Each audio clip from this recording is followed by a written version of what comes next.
Hi everybody, this is Tamara Lynn Nall, pumpkin to my dad.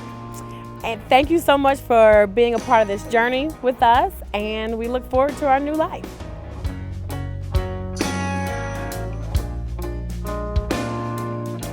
Tamara and I first met a couple of years before we actually formally met.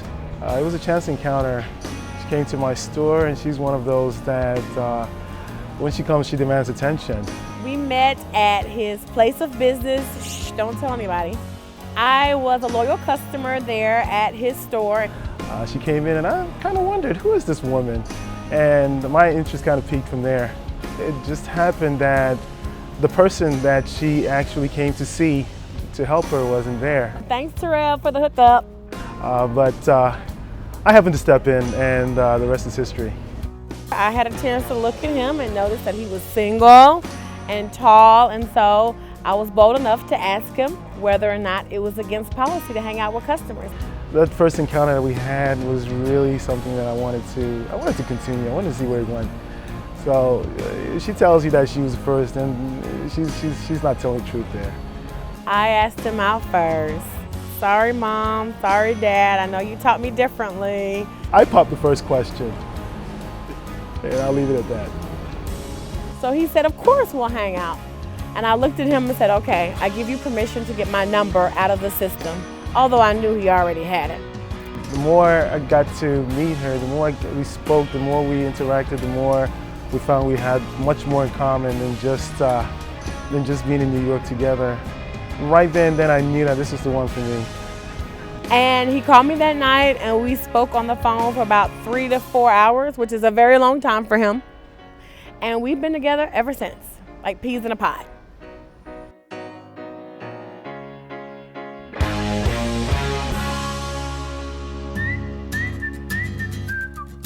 I'm gonna be honest, I don't know that it was love at first sight because we knew each other 2 years before.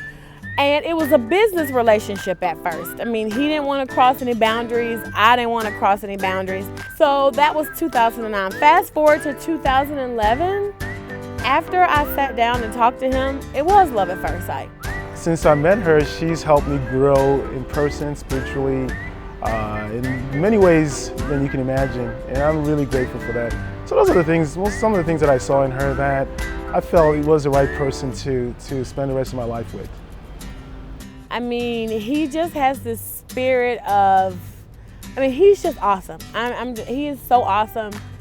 If God came to me and said, Tamara, put all the characteristics of a man that you want in a bowl and mix it up and I'll make you a man, I could not have created someone better. When people meet Tamara, the first thing that jumps out is how smart she is. But what really resonated with me was how humble and well brought up she was. The spiritual background that she has that was nurtured by her parents. He has God first in his life. That was very important to me. He doesn't like conflict, and I'm very much a type A personality. I want to get it done, and I want to get it done then. He's like that calm ocean. So I'm the one that's like, oh my God, the house is on fire. And he's the one like, take my hand, we're gonna walk through the door and down the stairs and across the street. And at the end of the day, he loves me, and I can feel it and I can see it and I can breathe it, and that's something that I really appreciate about him.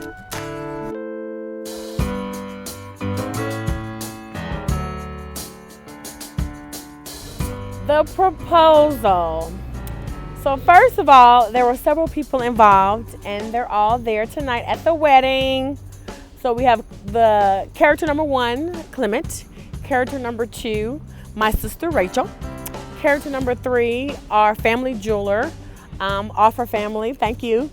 As soon as I believed in my heart of hearts, and after consultation and after praying about it, when I knew it was the right person to propose to, I consulted with her sister. Knowing Tamara, she's a really smart person, and it's hard to get things by her. So we concocted this elaborate plan to get the ring and to fool her. And we stopped by to kind of look at different diamonds and discuss designs and all of that. And that was a very long 1-hour process. So midway in the meeting, they send me outside so they can supposedly talk about price. But little did I know this engagement, this proposal was 3 months in the making, because Clement had worked with them and my sister to get everything together. At some point it didn't work really well, but I am glad, really glad that at the end she was really surprised. She had no inkling that she was being proposed to. At the end of the dinner, the waitress comes out and she asks me if I want dessert. I'm like, no, I'm full. I don't want any dessert. She looks at me and with wide eye, and I'm thinking to myself, okay, that's a little strange, but whatever. And she comes back and she brings out a bouquet of flowers. And she says, well, since you don't want dessert, would you like these flowers? And I said, oh my goodness, this is so sweet. And I take them and I look at them and I give Clement a hug and a kiss and thank him for it. Then she walks back out and she puts a ring box in front of me. And I freak out. And she says, well, since you wanted the flowers, do you want this? And I freak out. I start boo-hoo crying. Not just a regular cry. We're talking about the ugly cry. I'm just crying, boo-hooing. But long story short, we brought out the ring and I proposed to her on both knees, and the feeling that I got that day was indescribable. I can't sit down and tell you how happy I was. I was even happier than she was. I was in an engagement bliss. For the next 4 weeks when I was driving, I'm driving like this. I'm like a driving hazard. It's a beautiful ring. It was a beautiful surprise. And people who know me know it's very hard to shock me, but he did it. Good job with it. Tamara, each day I wake up, I thank the Lord for bringing us together. And I'll continue to cherish the first day that I met you and the days moving forward. I love that we can share our lives together, and I love the shared values that we have. I love you, and I'll continue to love you for the rest of my life. Clement, I just want you to know that I love you. I want to be the best wife I can be for you, the best mother to your children and to Para, and we'll be one big happy family. You complete me, you make me happy, you listen to me, you're very caring. I always wanted to marry someone who loved me as much as my dad loved my mother, and I see that every single day that I see you. Thank you, I love you, and to a good life.